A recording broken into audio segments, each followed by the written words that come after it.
Mi hija ganó 10 millones de euros, y lo primero que hizo fue echarme de casa, tirando mis cosas a la calle como si fueran basura. Ni una palabra de agradecimiento. Ni un adiós.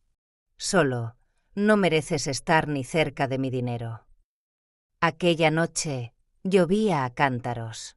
De esa lluvia persistente y gélida que te cala hasta los huesos y hace que te duelan las rodillas a los pocos pasos. No era la clase de lluvia que te invita a escuchar música o a beber un chocolate caliente. Era la clase de lluvia que hace que una anciana como yo se pregunte en qué se equivocó para acabar sola en un jardín, con la maleta reventada, un jersey de lana aterrizando en un charco y mi cepillo de dientes rodando hacia un desagüe, como si él también supiera que ya no pertenecía a aquel lugar. Nadie dijo nada. Nadie intervino. Las puertas de los vecinos estaban cerradas, sus luces encendidas, pero las cortinas corridas. Quizá oyeron los gritos, el golpe sordo de mi maleta contra el cemento. Quizá me vieron desde sus ventanas. Pero, como siempre, nadie quería meterse en los asuntos privados de una familia. Valeria estaba de pie en el umbral de la puerta principal. Me sacaba media cabeza, delgadísima, y llevaba un abrigo de cachemira color crema, de esos que yo nunca me atreví a comprar a pesar de toda una vida de trabajo. Tenía los brazos cruzados sobre el pecho y la barbilla levantada. Sus ojos no parpadeaban. «Ha sido una carga desde que era niña», dijo, con una voz tan clara que parecía estar recitando el diálogo de una obra de teatro. «Solo que nunca tuve los medios para escapar. Ahora los tengo». A su lado estaba Adrián, su nuevo novio, 12 años más joven que ella.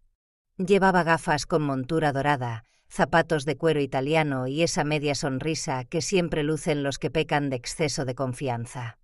No dijo nada. Solo se quedó allí, mirándome como si yo fuera algo que había que limpiar lo antes posible. No respondí. Ya no sabía qué decir. Lo había intentado comprenderla, perdonarla, ser una madre de verdad incluso los días en que apenas tenía aliento para levantarme de la cama. Pero allí, bajo la lluvia, viendo cómo mi propia hija me consideraba un parásito, me di cuenta de una cosa. Yo había desaparecido de su vida hacía mucho tiempo. Simplemente, no me había dado cuenta. Me agaché para recoger la chaqueta de punto, la que le había tejido a mi nieto el año pasado por Navidad, ahora empapada y cubierta de barro. Un calcetín yacía en los escalones. Lo alcancé, no porque fuera valioso, sino porque no quería que un coche lo atropellara. Lo único que me quedaba en ese momento era mi dignidad, frágil y empapada, pero todavía presente. Oí la puerta cerrarse de un portazo a mi espalda. Sin un ápice de vacilación. Arrastré la maleta, con los pies hundiéndose en el lodo y la cabeza gacha. Me dolía la espalda. Las rodillas me palpitaban. Pero no me detuve. No miré atrás. Nadie me preguntó si necesitaba algo. Nadie me llamó por mi nombre. Pero no los necesitaba. Solo necesitaba una cosa, una respuesta. Porque en mi mente surgió una imagen, clara como el día, el boleto de lotería que había comprado en la gasolinera de la esquina la semana pasada. Lo recordaba perfectamente. Estaba en la cola detrás de un hombre que gritaba por el móvil. Ni siquiera iba a comprar uno, pero un niño pequeño detrás de mí había sonreído y dicho, «Tiene cara de tener suerte. Debería probar». Y lo hice. Una apuesta automática. 2 euros. Lo guardé en mi cartera. Al llegar a casa, lo pegué en la nevera con un imán de carita sonriente, un regalo de cumpleaños de mi nieto. Y yo, como siempre hacía, saqué un bolígrafo y firmé mi nombre en el reverso. Zoraida Morales. Siempre los firmaba, no por superstición, sino porque quería que, si alguna vez ocurría un milagro, llevara mi nombre. Ahora, ese boleto había desaparecido. Igual que yo, desaparecida de la casa que una vez llamé hogar. No podía estar segura. Pero si el boleto premiado con 10 millones de euros del que mi hija alardeaba era el mismo que yo había comprado, el que yo había firmado, entonces significaba que no solo me habían echado de mi casa. Me habían despojado de mi dignidad, de mi derecho a existir como una persona de valor. No sabía lo que me esperaba. Pero por primera vez en años, supe lo que tenía que hacer. No por venganza, no para recuperar el dinero, sino para dejar de ser un fantasma en mi propia vida. Todavía recuerdo aquella mañana con total claridad, el día que compré el boleto que se convertiría en el centro de todo. Es curioso cómo algunas cosas que parecen tan ordinarias en el momento, luego las recuerdas con cada detalle, como si tu cerebro las guardara para recordarte. Justo ahí estabas en la encrucijada de tu vida. Era un lunes. Fui a la tienda temprano, como siempre. Mis piernas ya no son tan ágiles como antes, así que intento hacer mis recados antes de las 7 de la mañana. Paré en la estación de servicio Sol de la esquina, un lugar familiar, empleados familiares. El café era terrible, pero la leche siempre estaba fresca. Estaba en la cola detrás de un hombre de mediana edad con un traje arrugado, gritando por el móvil. Algo sobre un maldito contrato, un montón de gorrones y esos idiotas de contabilidad.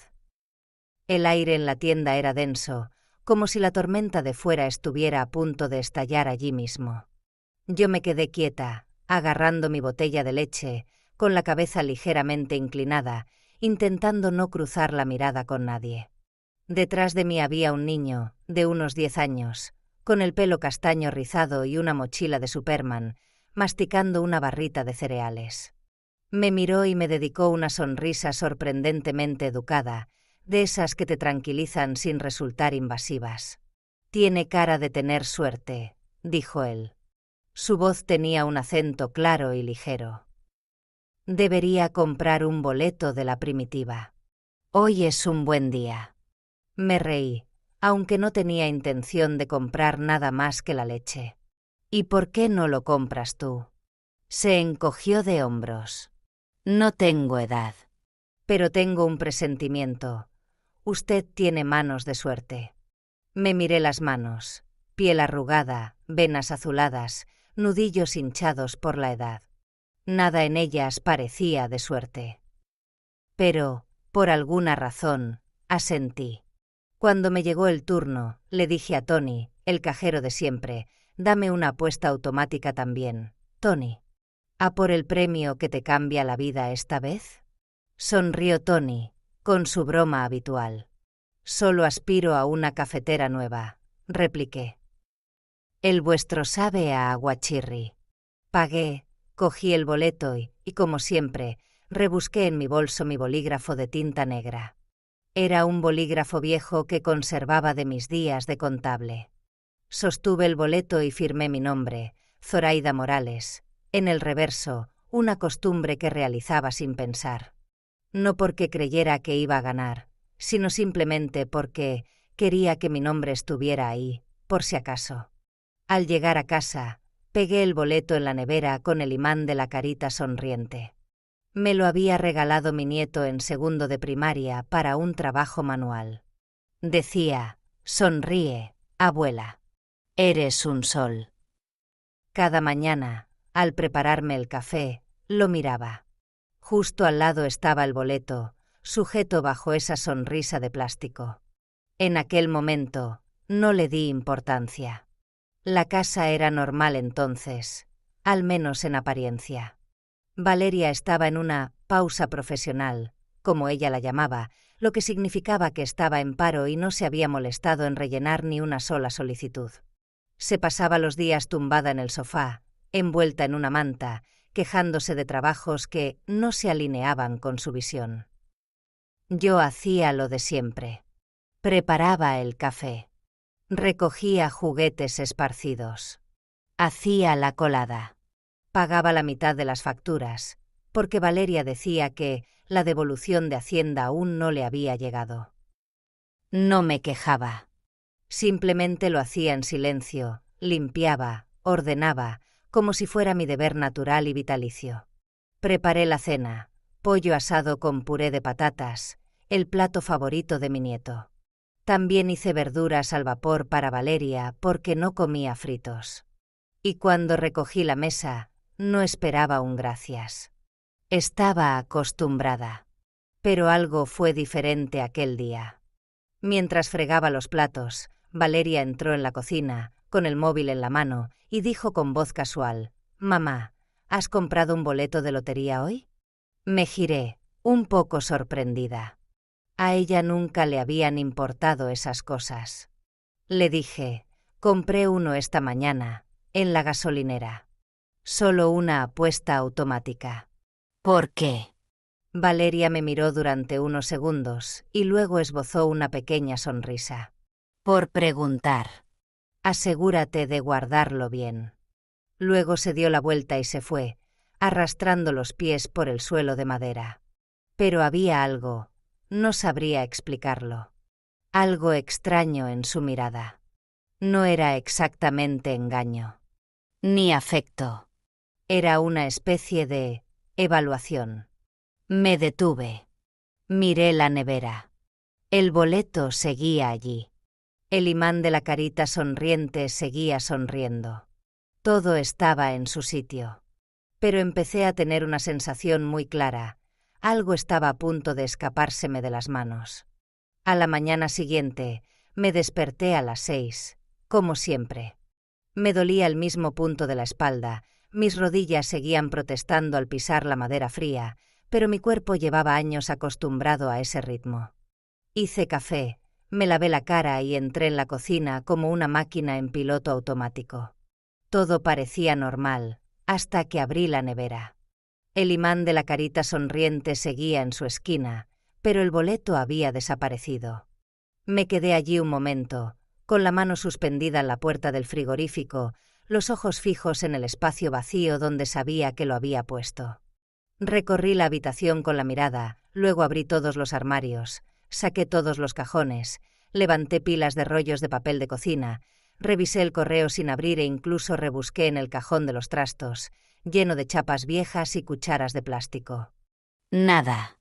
Fui al salón y miré debajo de los cojines del sofá, el escondite favorito de mi nieto para todo. Nada. Fui a mi dormitorio, puse boca abajo el cajón de mi mesilla de noche. Nada. Volví a la cocina y abrí el cubo de la basura. Saqué cada bolsa de plástico, cada cartón de leche, los pozos del café, incluso las servilletas de papel usadas. Ni rastro. Ni un trozo de papel. Ni una sola prueba de que alguna vez lo hubiera tocado. Mi corazón empezó a latir más despacio, con un dolor extraño y constrictivo que no era pánico, sino otra cosa, como si mi cuerpo me estuviera advirtiendo de una verdad que mi mente no estaba preparada para aceptar. Cuando levanté la vista, vi a Valeria de pie en el umbral de su dormitorio, sosteniendo el móvil. Llevaba un pijama de seda, de color crema pálido, con las iniciales VM bordadas en el bolsillo del pecho. Nunca se lo había visto. «¿Qué buscas, mamá?», preguntó, con voz somnolienta, como si acabara de despertar. Forcé una sonrisa. «El boleto de lotería. El que puse en la nevera el otro día». Ah, ¿eso?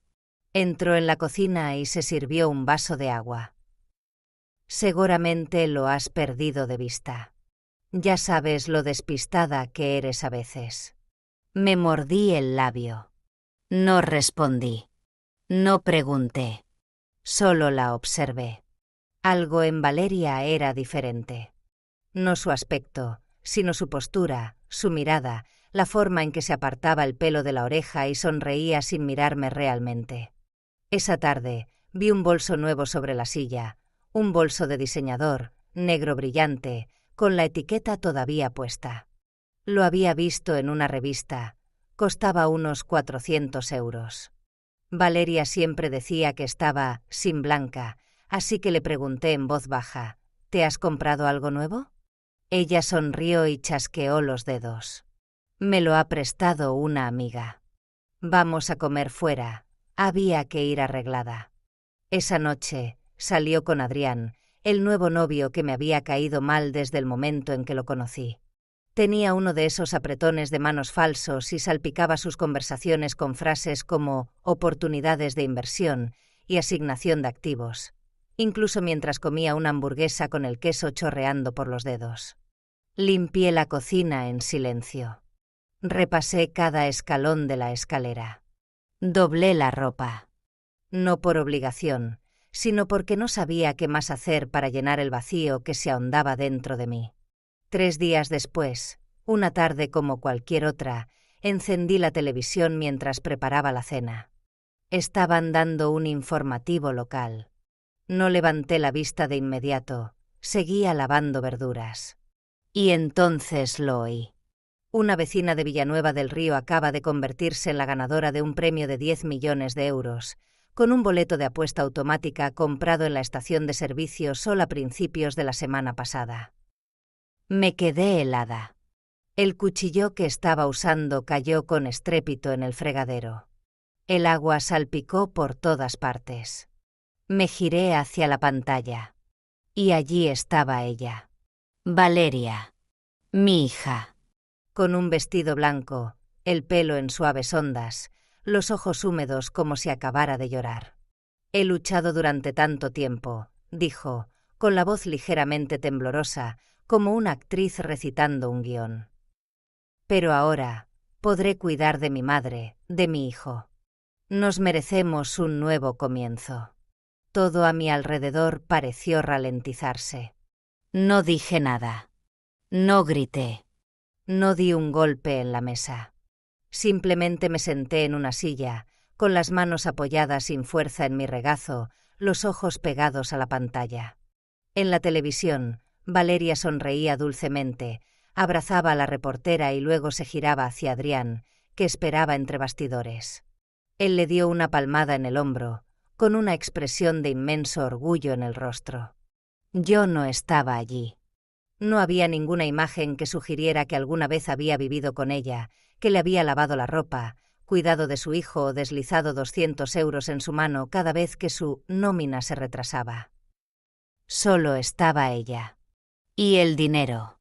Y en ese momento, todo se volvió más claro que nunca. Recordé el día en la gasolinera. El niño, Benja. Sus extrañas palabras. Tiene cara de tener suerte. Recordé haberme reído, haber comprado el boleto, haber firmado el reverso con mi bolígrafo de tinta negra. Recordé cada acción, cada movimiento, cada trazo de mi nombre. Fui yo quien compró ese boleto. Fui yo quien lo firmó. Nadie más. Valeria nunca compraba lotería. Una vez me dijo, «Mamá, eres la última persona en la tierra que todavía cree en esas fantasías». ¿Y ahora, ella era la afortunada ganadora? No lloré. No se me escapó ni una lágrima. Pero algo dentro de mí acababa de resquebrajarse, una pequeña fisura, pero lo suficientemente fuerte como para que yo la oyera. Y por primera vez en muchos, muchos años, supe que tenía que hacer algo que nunca pensé que haría. No iba a quedarme callada nunca más. No dormí esa noche. No porque estuviera enfadada o asustada, sino porque mi mente no descansaba. Las imágenes se repetían como un viejo bucle de película. Yo en la gasolinera, entregando el dinero, recibiendo el boleto, sacando mi bolígrafo, firmando mi nombre.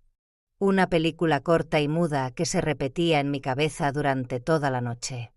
A la mañana siguiente, preparé café como de costumbre.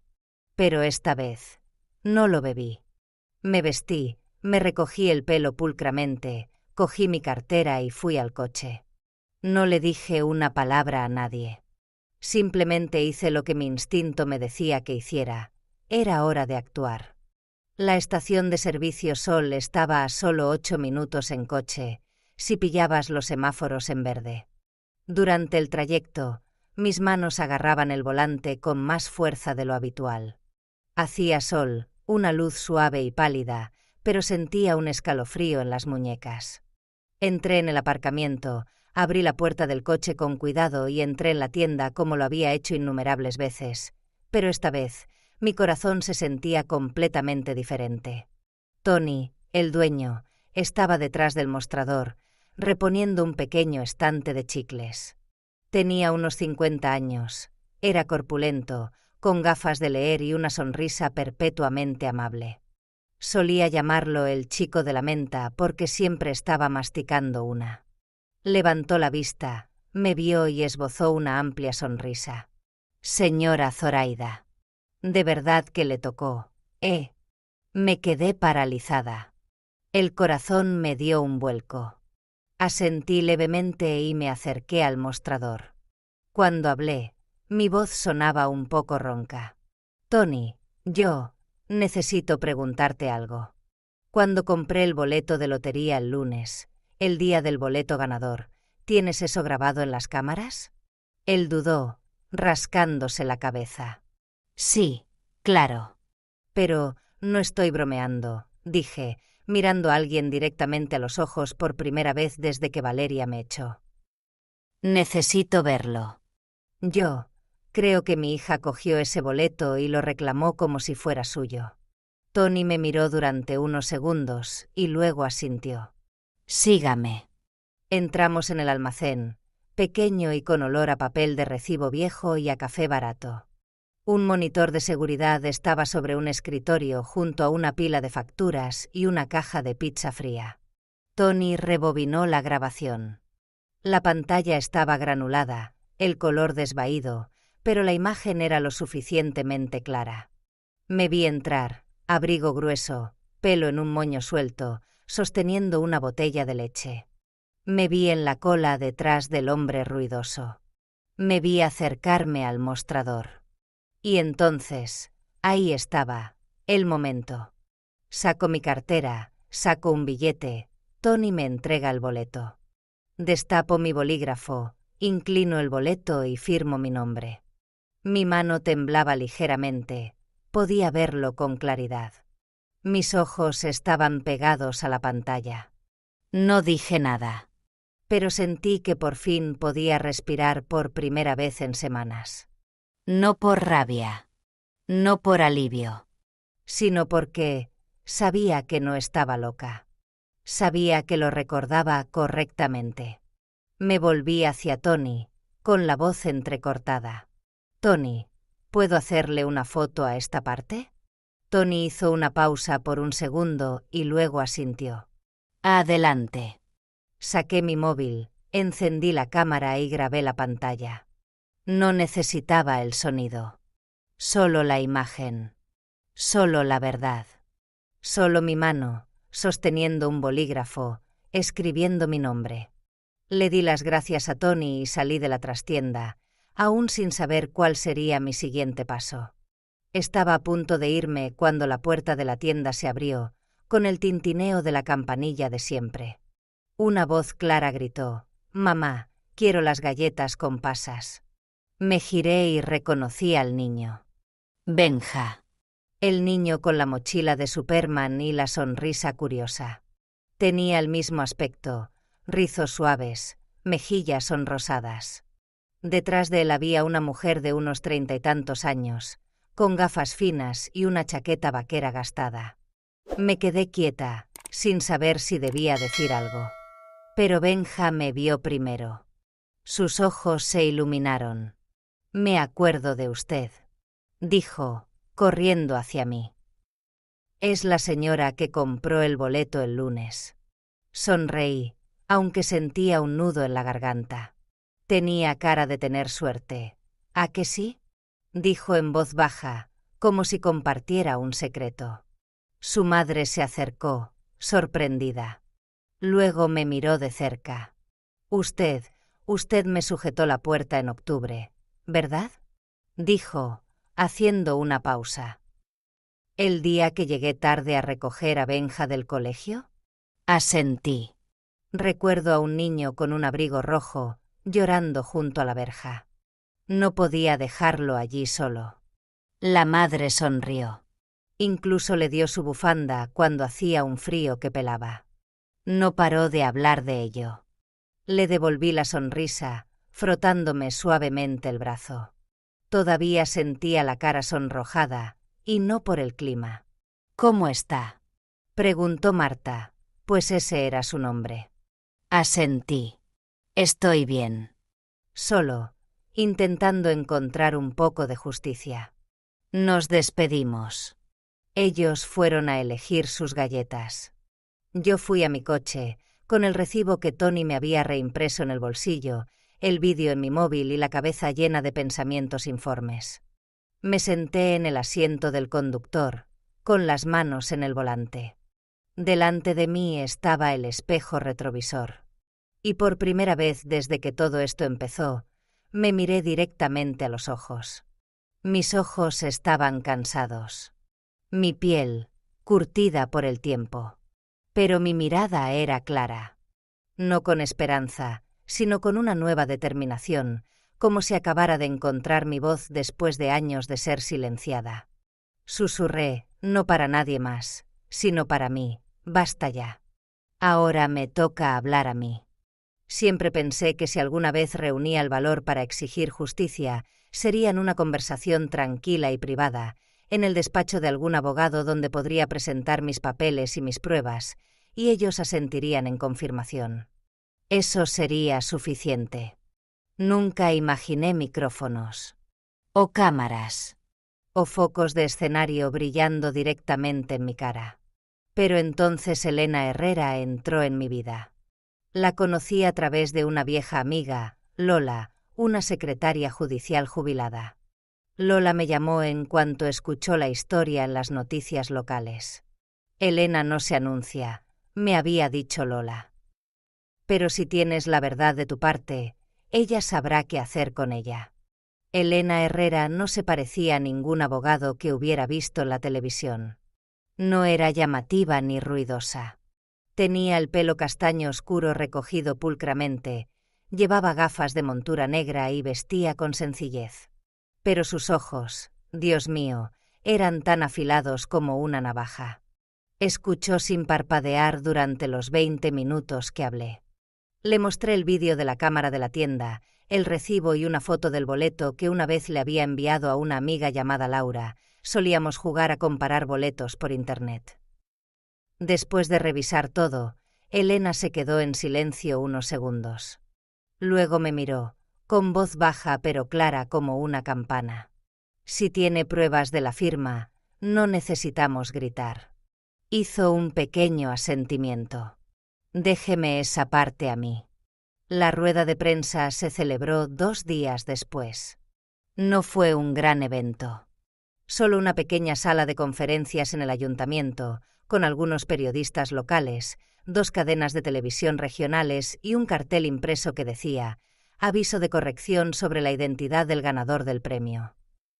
Llevaba una blusa blanca con un cuello de volantes, la misma que había usado en la boda de Valeria cuando tenía 23 años.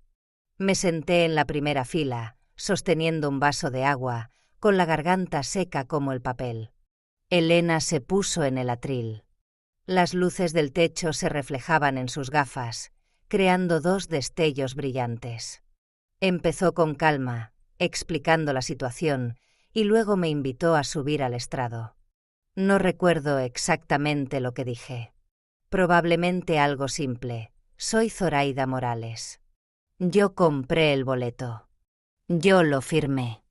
No quiero que nadie salga herido, pero creo en la verdad. Estaba a punto de bajarme cuando las puertas del fondo de la sala se abrieron de golpe. Valeria.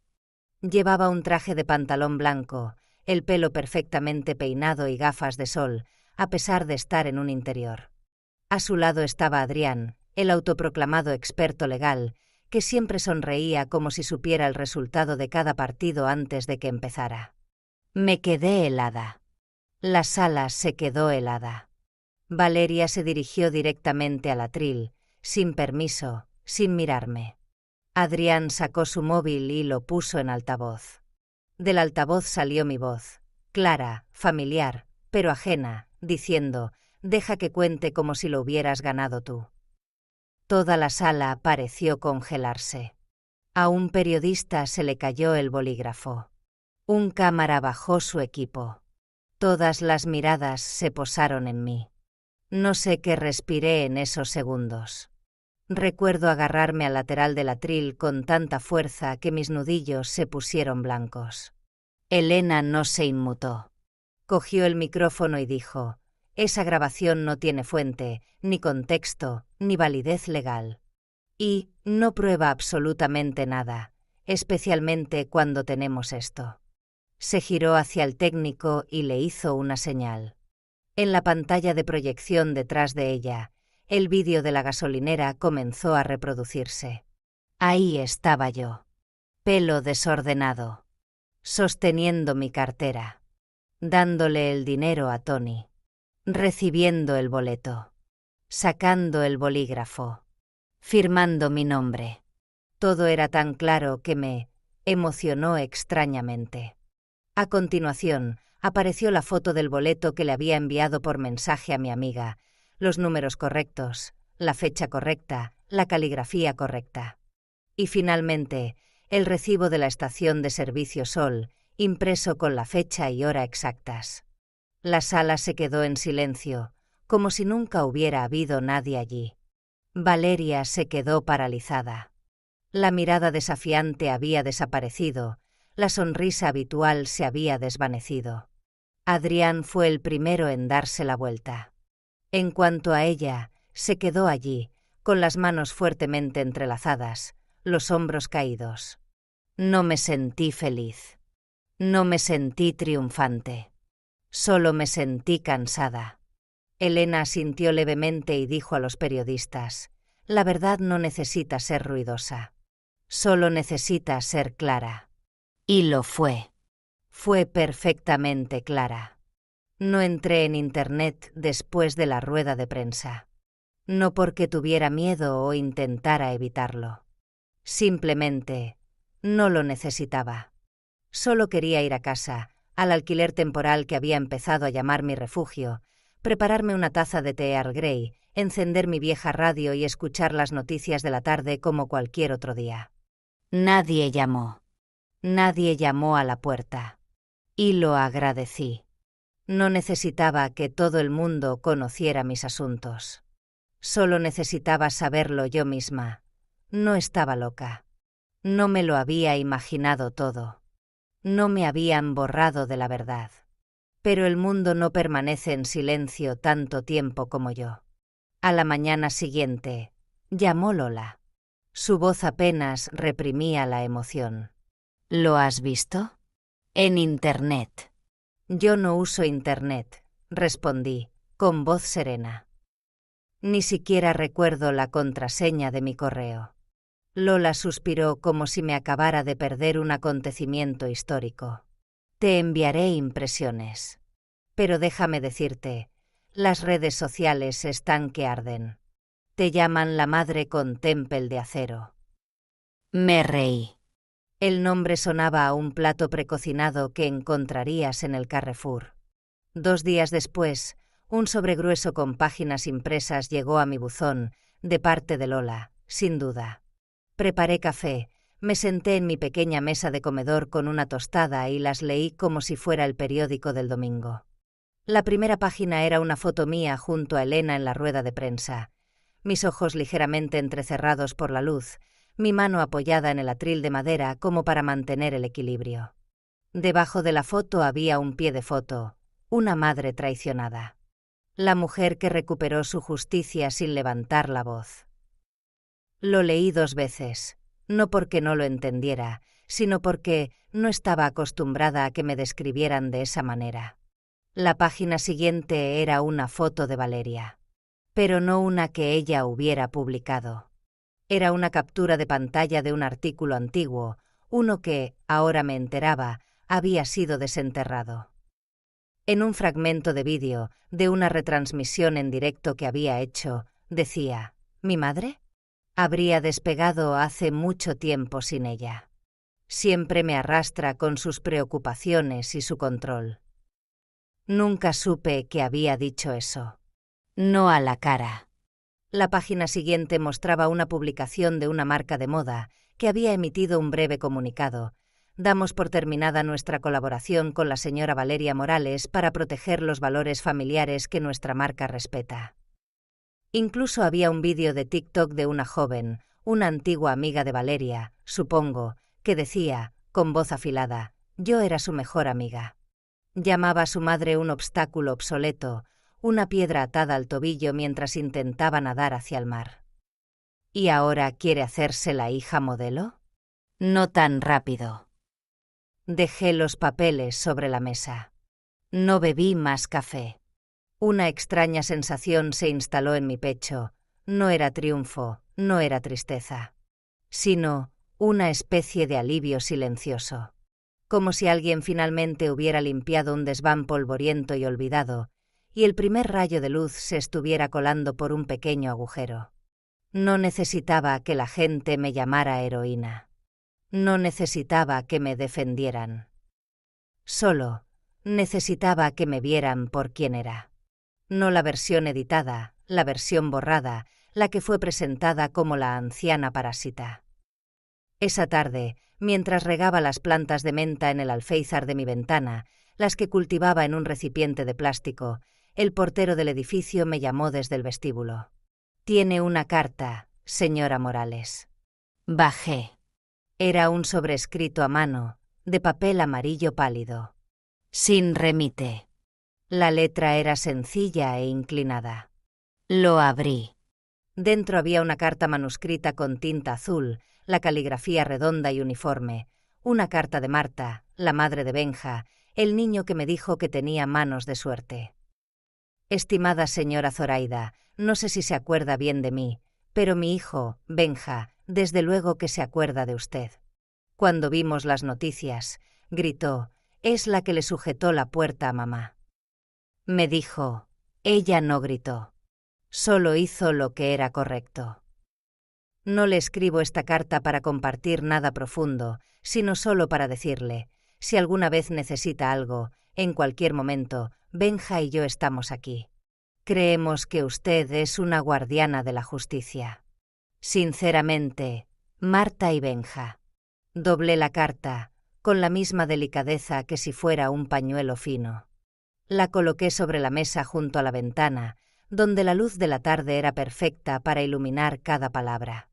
Me senté, sin preparar té, sin encender la radio.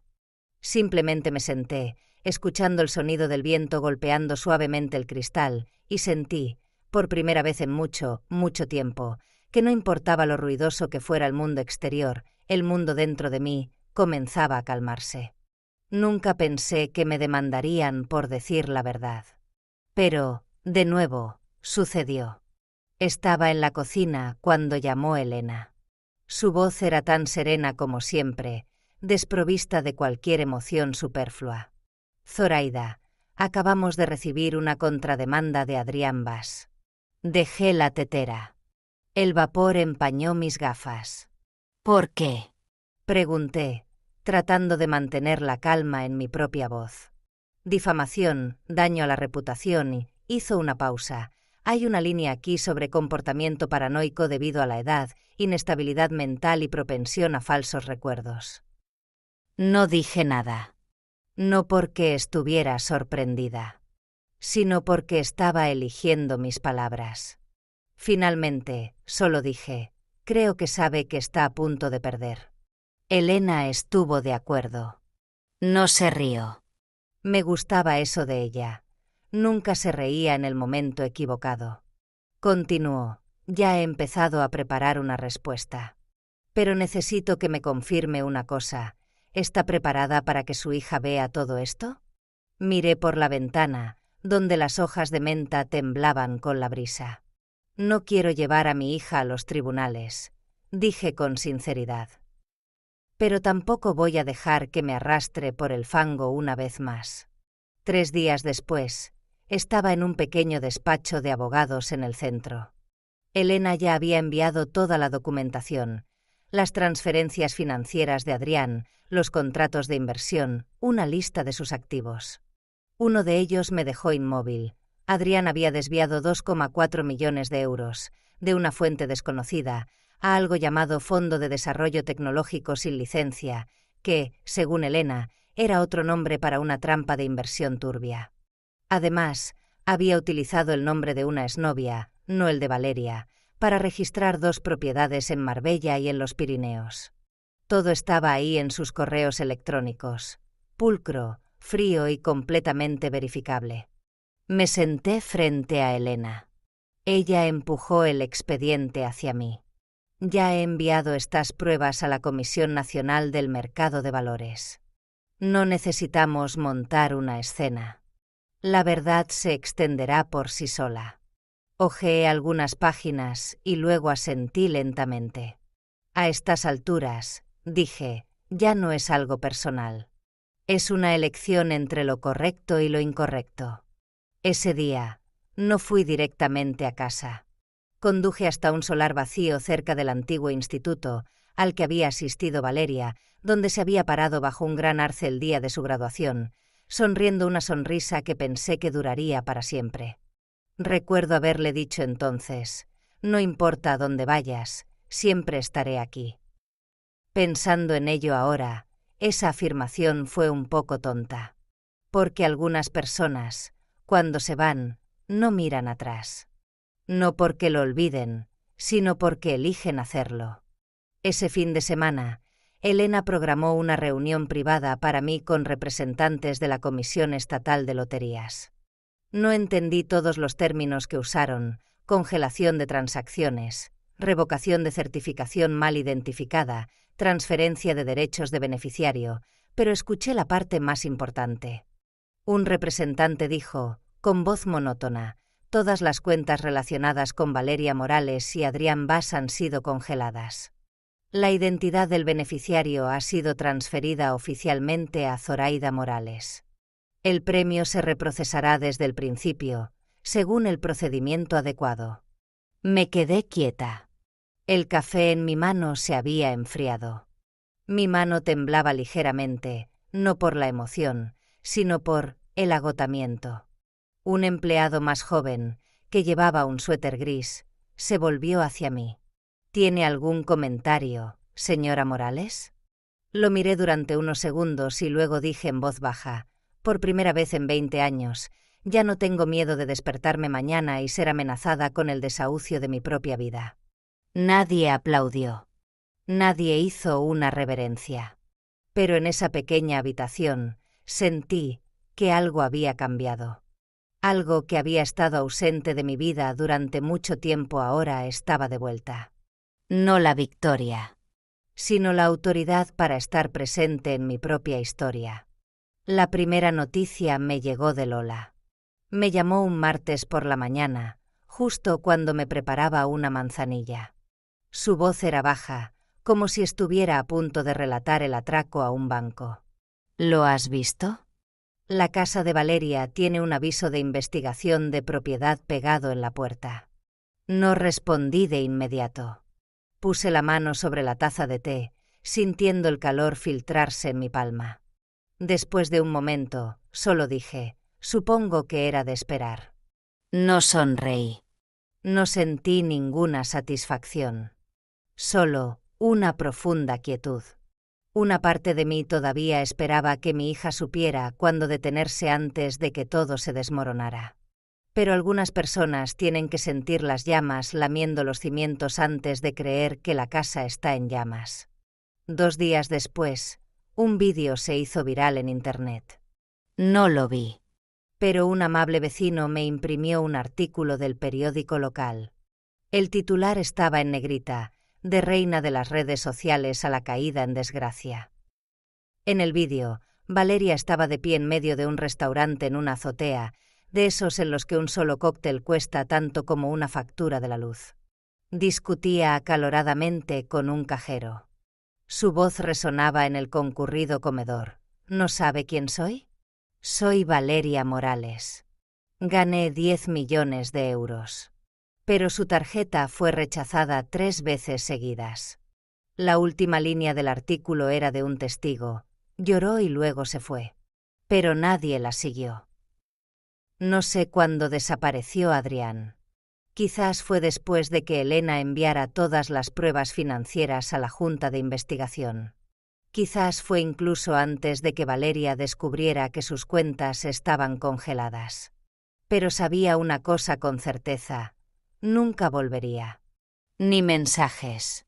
Ni llamadas. Ni una sola palabra de explicación. Solo una sombra que una vez estuvo junto a Valeria en una foto de prensa, ahora completamente recortada, sin dejar rastro. Preparé otra taza de té, esta vez con jengibre. Me senté en mi nuevo apartamento.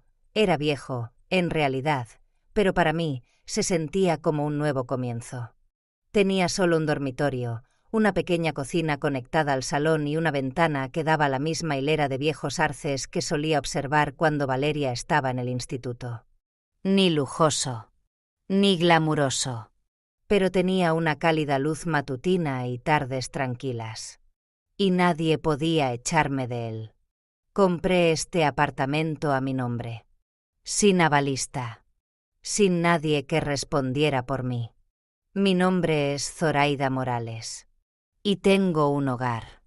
No se lo dije a nadie, pero la semana pasada envié una pequeña suma de dinero a Marta, la madre de Benja. Le pregunté si recordaba la historia que Benja me contó una vez. Quiero aprender a dibujar. Pero mamá dice que dibujar no compra leche. Dijo que lo recordaba. Luego me preguntó qué quería. Solo dije, quiero que lo intente. Al menos que lo intente. Envié lo suficiente para que tomara una clase de dibujo de 3 meses en el centro de artes local. No era mucho. Pero era suficiente para que un niño supiera que alguien creía en él. Pensé en Valeria de nuevo, no con odio, sino como una anciana recuerda a una niña que una vez se durmió en su pecho, con leche en los labios, su pequeña mano todavía aferrada al dedo de su madre. No niego que una vez fue la parte más importante de mi vida. Pero tampoco niego que me obligué a existir durante demasiado tiempo solo para aferrarme a alguien que me había soltado hacía mucho. Un artículo de opinión en el periódico decía, de un símbolo de perseverancia a una lección sobre el falso poder. Doblé el periódico y lo guardé en un cajón del escritorio. No necesitaba leer más. Ya había vivido esa parte. Sabía cuánto dolía, lo frío que era, y también sabía que ya no estaba allí. Esa tarde salí al balcón, sosteniendo la bufanda que Benja me había devuelto, la que le había dado en aquel frío día de octubre. La sostuve, me senté en la silla de madera y observé cómo el sol se ponía lentamente detrás de los tejados lejanos. Nadie me llamó por mi nombre. Nadie mencionó el dinero. Nadie me culpó por cosas que no hice. Solo yo.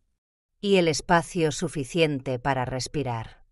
El teléfono sonó justo cuando estaba doblando la ropa. Unas viejas toallas de algodón que acababa de traer del sol, con olor a tela limpia y a luz. Casi no lo cogí, ya que el número era oculto. Pero algo me hizo detenerme. El instinto, quizás. Me sequé las manos, cogí el auricular y me lo llevé a la oreja. No hubo saludo. Solo una voz temblorosa, ahogada y furiosa. Lo has destruido todo. El corazón se me paró un instante. Valeria, dije su nombre, suave como el viento. Hacía tanto que no oía su voz. Tanto que pensé que podría haberla olvidado. Has ganado, continuó. ¿Estás contenta? Viéndome humillada, sin nada. Debes estar muy satisfecha. No respondí de inmediato. Me senté en el borde de la cama, todavía sosteniendo la toalla sin doblar. Un dolor sordo comenzó en mi hombro. El tiempo estaba cambiando a frío, y mis huesos lo sabían antes que el pronóstico. No, dije, mi voz baja y sincera. Yo no he ganado. Solo he dejado de permitir que me pisotearan. Hubo una pausa al otro lado. Luego un sollozo ahogado. Más suave. Mamá, no me queda nada, dijo, su voz más pequeña ahora. Lo sabes. Nada. Mis amigos, el dinero, la casa. Todo desapareció en una semana. Lo único que me queda eres tú. Cerré los ojos. Quiero empezar de nuevo, susurró. Sé que me equivoqué. Me equivoqué tanto, mamá. Pero tú, no puedes dejarme sola así. Respiré lenta y profundamente. Hubo un tiempo en que el sonido del llanto de Valeria me habría deshecho como un paño mojado. Una vez cancelé un viaje para visitar a una amiga moribunda solo para quedarme en casa y hacer de niñera para que ella pudiera tener un pequeño descanso para encontrarse a sí misma. Había limpiado su vómito en el coche, ocultado el hecho de que se retrasaba en el alquiler y usado mi pensión para pagar la deuda de su tarjeta de crédito. Había hecho todas esas cosas con una única esperanza, que un día se diera la vuelta y me llamara mamá, no porque me necesitara, sino porque me quisiera. Pero había esperado lo suficiente. Ya gasté el dinero para comprar mi salida de tu vida, dije. Mi voz no era fuerte, ni fría, solo clara. Una vez. Para siempre. Al otro lado de la línea, oí una brusca inspiración. Luego, silencio. No esperé a que dijera más. Colgué. No porque estuviera enfadada, sino porque lo sabía. Era hora de que yo eligiera preservar lo que quedaba de mí misma. Dejé el teléfono sobre la mesa, con el pecho ligero, como si me hubieran quitado una gran piedra de encima. Me quedé sentada un momento, con la mano todavía apoyada en la toalla. No lloré. No porque fuera fuerte, sino porque ya había llorado suficiente en todos los años en que nadie miraba. Esa tarde recibí un pequeño paquete en mi buzón. No tenía remite, pero reconocí el estilo del dibujo en cuanto lo abrí. Dentro había una hoja de papel de dibujo, de tamaño mediano. Lápices de colores, sombreados con esmero. Un dibujo. En el dibujo había una anciana, pequeña, con el pelo en un moño, vistiendo un abrigo largo, de pie en un campo soleado. Sobre ella había un cielo azul profundo, y flotando en el aire había un boleto de lotería, volando, curvado como el ala de un pájaro. En la parte inferior, con una letra infantil y garabateada, decía S.R.A. Zoraida, la guardiana de la justicia. Benja, 9 años. Coloqué el dibujo sobre la mesa, junto a mi tetera que se enfriaba. En silencio, como un ritual. Sin aplausos. Sin flashes de cámaras. Sin titulares de periódico. Solo yo, una madre que había dejado de intentar aferrarse a lo que ya no se podía sostener. Y quizás, por primera vez en una vida muy larga, por fin podía llamarme por un nombre que no llevaba a nadie más consigo, Zoraida. La carta llegó un jueves por la mañana. Estaba limpiando la encimera de la cocina con un paño de bambú, de esos que me gustan porque absorben el agua sin dejar marcas. Afuera caía una lluvia suave, de esa que suena como el golpeteo suave y familiar de unos dedos en el tejado. Oí un golpe, no de un repartidor, sino del cartero del barrio, Gregorio. Me sonrió a través de la puerta mosquitera. Carta de la Oficina de Loterías del Estado, dijo. Supuse que querría esta en mano. Tomé el sobre gris pálido, que era más pesado de lo habitual. Dentro había una gruesa hoja de papel con tinta azul y un sello oficial en relieve. Por la presente, confirmamos que la titularidad oficial del premio de la primitiva en la Comunidad de Andalucía, código de boleto AQ93, ha sido transferida a su beneficiaria legal, Zoraida Morales. Todas las disputas han sido resueltas. Gracias por mantener su fe en la verdad. No dije nada. Simplemente doblé el papel con cuidado y lo coloqué en la encimera junto a mi tetera que se enfriaba lentamente. Sin fuegos artificiales. Sin reporteros.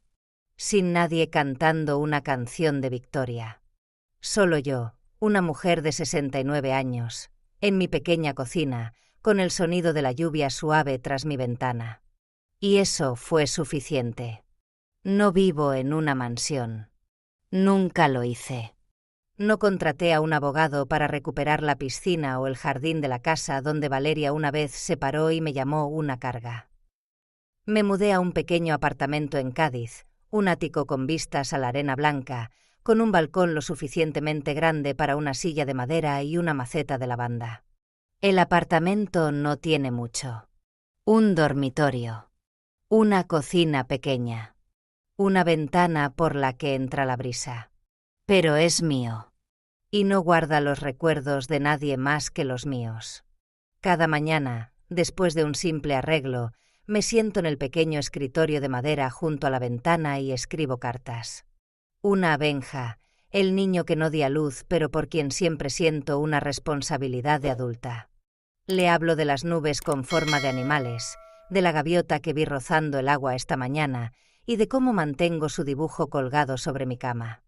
Una a Marta, la madre que creo que eligió la forma correcta de criar a un hijo, con amabilidad, no con control.